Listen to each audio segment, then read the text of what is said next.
Hi friends मु संजय आपको स्वागत है सार स्टडी पॉइंट रे प्रतिदिन भली आउ किछि जॉब सुजोग जहाँकि ऑर्डिनेंस फैक्ट्री बोर्ड तरफ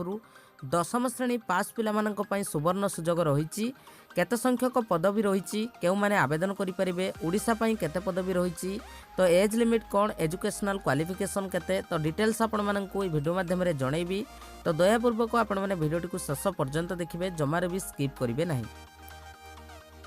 एमती लाटेस्ट अपडेट पाइबापी सर्वप्रथम वीडियो गोटे लाइक करूँ ता सहित जदि आम चैनल आपण मैंने सब्सक्राइब करना सब्सक्राइब करूँ एवं पाखरे थिबा बेल आइकन को प्रेस करी ऑल नोटिफिकेशन ऑप्शन को ऑन कर दिंतु कारण आम जहाँ भी लाटेस्ट अपडेट आणबो आपण मैंने सर्वप्रथम देखिपारे। ये देखंतु तार डिटेल नोटिफिकेशन टी जहाँकि government of India minister of defence ordnance factory board तरफ रही जो थी कि आपण मानकर समुदाय पदवी रहिबो 6060 गोटी जहाँकि आपण मानकर आईटीआई पिला मानक पई 3847 एवं नॉन आईटीआई मीन्स आपण माने जदि दशम श्रेणी पास करिथिबे आपण मानकर 2219 गोटी समुदाय पदवी रही। देखंतु तापरे जार ऑनलाइन आवेदन तारीख देखंतु 10 जनवरी 2020 ठारू आपण मानकर आरंभ होई सारिछि ता सहित आपण मानकर शेष तारीख रही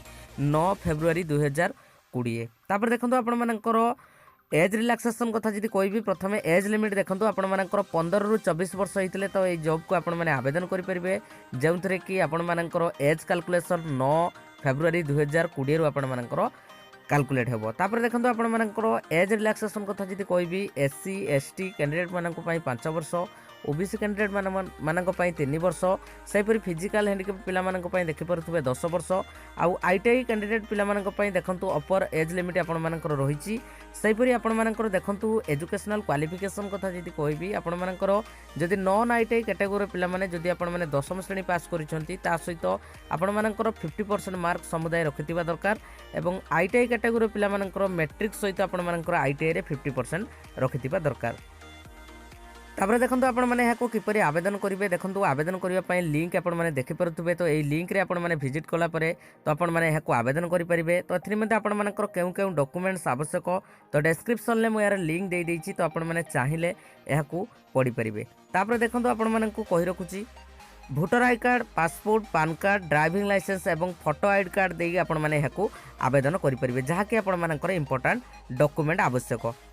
तापर देखो मोड ऑफ सिलेक्शन एथरे कौन भी एग्जामिनेशन नहीं जहाँकि आपण मानकर मार्क बेसिस रे सिलेक्शन हम बहुत ही बढ़िया जॉब तो जल्दी जल्दी यहाँ आपण मैंने आवेदन करूँ।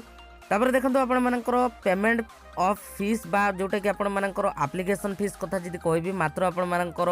100 टंका रही जहाँकि आपण माने नेट बैंकिंग हो कि आपण मानकर डेबिट कार्ड हो क्रेडिट कार्ड हो कि आपणकर कैश कार्ड हो वॉलेट हो साहाଯ୍ୟରେ आपण माने कोन करि परिबे याको आवेदन करि परिबे। तापर देखंतु आपण मानकर नंबर ऑफ वैकेंसी ओडिसा पई केते रहिछि आपण मानकु देखाइ दउछि देखंतु ये देखंतु आपण मानकर ओडिसा पई जो रहिछि vacancy total number of vacancy आपण मानकर रहिबो 63 गोटी वैकेंसी रहिबो एवं ता सहित आपण मानकर जो रहिछि लोकेशन कथा जदि कोइबे आपण मानकर ओडिसा भीतर रहिछि बडमाल आ गुटे रहिछि आपण मानकर बलांगीर।